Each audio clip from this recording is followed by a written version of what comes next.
Зорка Бэтлеемска над зямлёю зяе, радасную вестку людзям абвяшчае, кажуць на Божае нараджэнне. Падчас святочнай службы мы можам пачуць таксама, што Віфлеемская зорка асвятляе шлях да міласэрнасці і дабра, любові і надзеі на будучыню, у якой пануюць узаемаразуменне і дабрабыт. Відавочна, што гаворка ідзе пра тую самую зорку, аднак вымаўляецца і пішацца яе назва па-рознаму. Чаму ж так сталася? Справа ў тым, што гістарычна іншаземная лексіка трапляла ў нашу мову рознымі шляхамі з захаду і з усходу. Прычым у дачыненні біблейскай лексікі розніца так званых заходніх і ўсходніх варыянтаў асабліва відавочная ў сувязі з пашырэннем на нашай тэрыторыі розных хрысціянскіх напрамкаў – каталіцтва і праваслаўя. Заходнія так званыя каталіцкія варыянты, якія патрапілі ў беларускую мову з лаціны пры пасярэдніцтве польскай, маюць лацінізаваны варыянт з гукам «б». Бэтлеем, бэтлеемская зорка, ці, напрыклад, жаночае імя Барбара, што ўзыходзіць да лацінскага варыянта старажытна-грэцкага слова «варварос» – «барбар». І менавіта такія варыянты замацаваліся ў класічным беларускім правапісе упершыню найбольш поўна апісаным у беларускай граматыцы для школ Браніслава Тарашкевіча. З іншага боку, са старажытна-грэцкай праз стараславянскую мову, то бок мову праваслаўя, да нас патрапілі варыянты з гукам «в». Таму і маем да вышэй названых словаў такія дублеты, як «Віфлеем», «Віфлеемская зорка», «Варвара» ці «Варвар». Але вы, напэўна, бачыце ў словах «Віфлеем» і «Бэтлеем» яшчэ адно істотнае адрозненне. Гэта наяўнасць зычных «ф» і «т», што тлумачыцца тымі самымі прычынамі. Заходні лацінізаваны варыянт, які прыйшоў праз польскую мову, мае ў сваім складзе гук «т», як і, да прыкладу, у словах «міт», «катэдра», «тодар». А вось усходні, блізкі да расейскага, гук «ф». Узгадайма міф, кафедру і Фёдара. Менавіта усходнія варыянты ў сённяшнім беларускім афіцыйным правапісе лічацца нормай. Дарэчы, калядная зорка яшчэ называецца ў беларускай мове звяздою. Заўважце, гэта не запазычанне, а традыцыйная назва. Бывайце здаровы, як рыжыкі баровы, вясёла святкуйце і нам не шкадуйце беларускай мовы перадусім.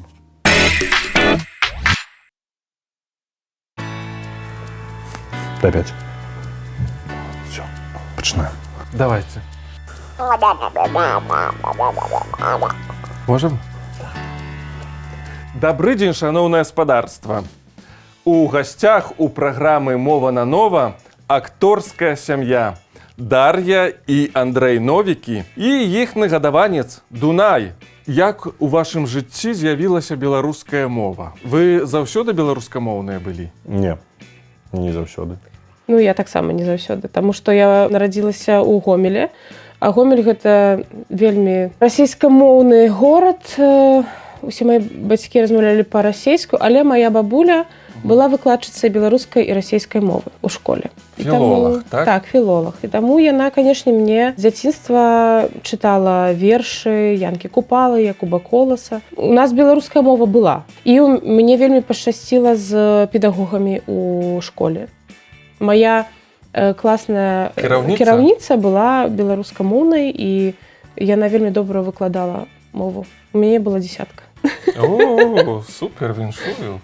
А як у вас, Андрэй? У мяне таксама, у мяне не было прыкладаў менавіта беларускай мовы цалкам у жыцці. Усе размаўлялі вакол мяне на такой палескай трасянцы, вельмі моцнай. Я са Столеншчыны, так. Усе добра ведаюць і разумеюць, і калі трэба размаўляюць па-беларуску, але ў большасці гэта, зразумела, такая мешанка 7 языкоў: і польскі, і габрэйскі, і цыганскі, і татарскі, і беларускі, расійскі, украінскі, канешне. Але я памятаю, калі мяне мая бабуля навучыла малітве па-беларуску у дзяцінстве. Я яе знайшоў толькі ў 2016 годзе на здымках, а гэта аказалася са зборніка «Беларускі праваслаўны малітоўнік», выданы ў Таронта. Не ведаю, адкуль бабуля моя ведала менавіта гэтую малітву па-беларуску, але яна менавіта там знайшлася. А потым ужо акадэміі на першым курсе я доўгі час размаўляў толькі па-беларуску, але мне потым сказалі выкладчыкі, што гэта не надта. Ужо ў мяне вельмі моцна дзеканне, цеканне, аканне, калі я там чытаю штосьці па-расейску. Таму, кажа, давай, у нас арыентацыя больш на расійскі шлях. Ось, але потым патрапіў у беларускамоўны тэатр, і, дзякуй Богу, ўсё пайшло на лад. Дар'я, калі вы паехалі на радзіму да Андрэя, вас там нічога не здзівіла ў моўным плане? Як там размаўляюць? Мяне вельмі шмат чаго здзівіла. У іх вельмі цікавае оканне ёсць. То бок у іх беларускі акцэнт з оканнем. Говорылі, там, як-то, можа, трохі украінскага, так? Там у украінскім таксама так. Як бы беларускі акцэнт з дзеканнямі, цеканнямі і оканнямі. Гэта так цікава. Мяне некалі гэта таксама здзівіла на Століншчыне, што оканне, але дзеканне, цеканне такое вельмі выразнае. Ходзілі, так? Ходзілі. Мы ходзілі там по городу. І дзядзько там гаворыць? Дзядзько. Дзядзько замест спадар. Дзіду. Так, дарэчы, форма дзядзьку — гэта старэйшая ветлівая форма. Яшчэ памятаю, я чытаў, што да вайны гэта быў такі вельмі папулярны зварот, і каб падкрэсліць павагу да нейкага, да яго менавіта вось так звярталіся. Дзядзьку, цётка. Больш сіў Давід гарадок, вось тыя вёскі там паблізу. Там дагэтуль яшчэ існуе, так? Так. Варта сказаць, што ў кожнай вёсцы на Століншчыне, я думаю, што амаль на ўсім Палесе ёсць нейкая асаблівасць, нейкая адметнасць. 3 вёскі, як бацька мне распавядаў, што 3 вёскі там рэчка цячэ, і 3 вёскі на гэтай рэчцы адна каля адной стаіць, і у адной кошка, альбо кот, гэта кот, у другой кіт, у трэцяй кэт. Даша і Андрэй, адкуль такая прага да акторства? Чаму вось склаўся так ваш лёс, што вы выбралі гэтую прафесію? Туды пайшлі ваши сцежкі і дарожкі жыццёвыя? У маім выпадку гэта выпадкова вельмі. Выпадкова? Можна стаць акторам? Так, можна. Калі ты ўсё жыццё думаў, што ты будзеш спеваком, можна вельмі выпадкова стаць акторам, бо я з самага дзяцінства, я не памятаю калі, але з самага дзяцінства жадала стаць спявачкай. Я аб гэтым марыла. Я спявала паўсюль, заўсёды. Я ішла да сваёй мэты быць спевачкай. І потым, калі пасля коледжа мне трэба было кудысьці паступаць, я падумала, пайду я паступлю, там, калі якраз у гэты год быў набор у Акадэмію мастацтва на актора музычнага тэатра. Я думаю, чаму не? Пайду, паспрабую. І я паступіла. Я ўжо пасля 2-го ці 3-го курса зразумела, што мне ўжо музычна не цікава, мне ўжо больш цікавы тэатр. Усё-такі тэатр больш свабодны. Я пачула гэту свабоду. Мне вельмі спадабалася. Доўгі час я яшчэ не разумела, хто я больш, акторка ці спявачка. І хто вы? Як вы сябе адчуваеце? Зараз я адчуваю, што мяне няма гэтага. То есть ўсё гэта злілася ў адно. У вас? Так, я не магу быць акторкай, не спяваю, я не магу спяваць без акторства. Бо для мяне гэта ўсё адно.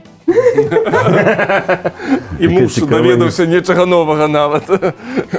А ты што скажаш, мой муж? У мяне вельмі падобна ў сэнсе выпадковасці, але акалічнасці толькі ў тым, што я увогуле ніколі з творчасцю не думаў быць звязаны. То бок я хацеў быць святаром, ваенным, юрыстам, электрыкам. Да, прости господи. Было такое біяграфіі. Святар, міліцыянт, ваенны, юрыст. Але гэты вялікі выбар ужо гаворыць пра нейкія здольнасці такія да пошуку, да рэфлексіі, да развагаў нейкіх. То бок і дагэтуль я ж, як аказалася, шукаю сябе. Я памятаю размову з Валентин Александрович Іўковіч. Гэта такі кіраўнік аматарскага тэатру ў Століне. Я попросту вышел там заменить человека, не ведаю, что такое сцена, не ведаю, что такое там выходить на выступать. Я вышел, верш прочитал, там некий ладили мы выступ, и человек не пришел. Я заместо его просто вышел и прочитал. И до меня подошел Валентин Александрович, каже, давай займаться. Ну, давай займаться. Я говорю, прикольно, прикольно. Это в школе еще были? Это был лицей, это после армии было. Мне уже 20 гадоў было, 19 і 20. Мы пачалі займацца, кудысьці ездзіць на такія аматарскія штукі. А пазней ён кажа, а ты не хочаш паступіць на актора? Я памятаю сваё адчуванне. Што? В сэнсе, ну навошта? Ну, то бок, на актора вучыцца трэба? Ну, конечно. Потому что я вон вышел на сцену и все. Прочитал, я актер. Ладно. Ну, хочешь быть актером, будь актером, жыццё еще учиться. Разумею, там электрикам там треба разуметь там 220 вольт и 380. А тут что? Адчуваеш ці не адчуваеш. Ну і ён кажа, ну ты подумай. І потым я патрапіў, быў у Менску і патрапіў, ён, дарэчы, мне дапамог, яго сын працуе у моладзевым тэатры, і ён мне зрабіў праходку. Я прыйшоў глядзець «Палаумны Журдэн» спектакль, назаўсёды запомніў гэта. І Сергей Журавель пакойны выходзіў, пачынаў, рабіў, граў. І я памятаю, што я не заўважыў, як я напрыканцы стаяў, не сядзеў менавіта, а стаяў і пляскаў у далоні.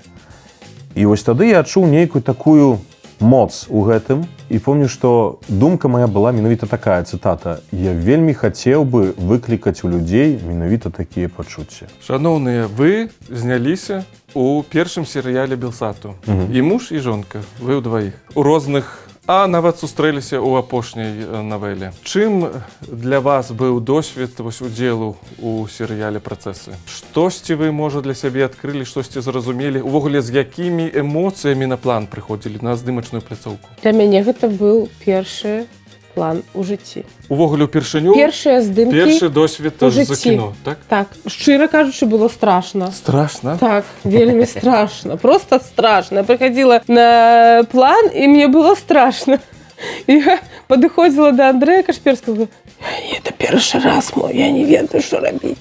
Там все нормально, там що? Твой першы раз? І потым Михаилу Зую так само, это я першы раз. Ты мой першы раз. Ну, там і вся команда. У нее первый раз.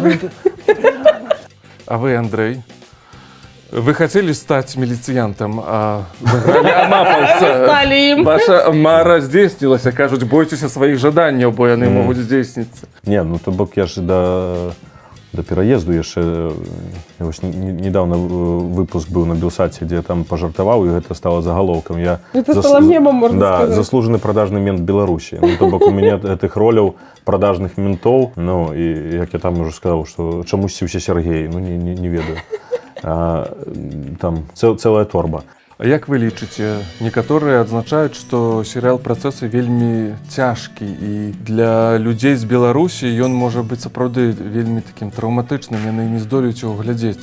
Як вы ацэньваеце пасыл? Для мяне таксама было гэта вельмі цяжка. Я нават 10 хвілін пасля першага эпізоду сядзела і тупіла ў стенку. Мне было вельмі цяжка. І мне. Былі нейкія ўспаміны, асацыяцыі з рэальнай Беларусю, з тым, што там дзеецца. Страхі, канешне, усе трыггеры адразу выпаўзлі. Ну, але што рабіць? Нам трэба гэта рабіць.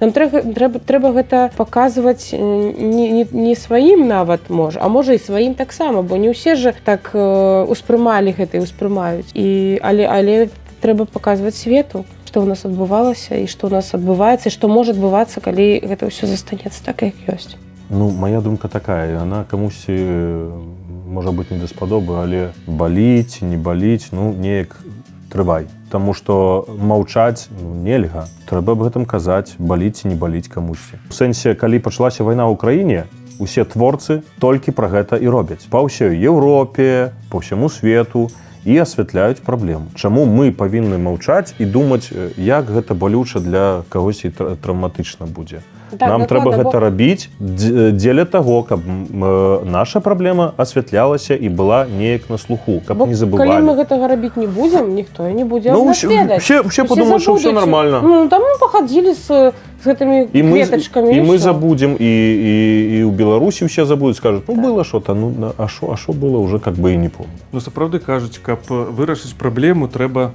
яе артыкуляваць, яе прамаўляць, яе праз гэта таксама асэнсоўваць. І спадзяемся, што творчасць таксама нам у гэтым дапаможа.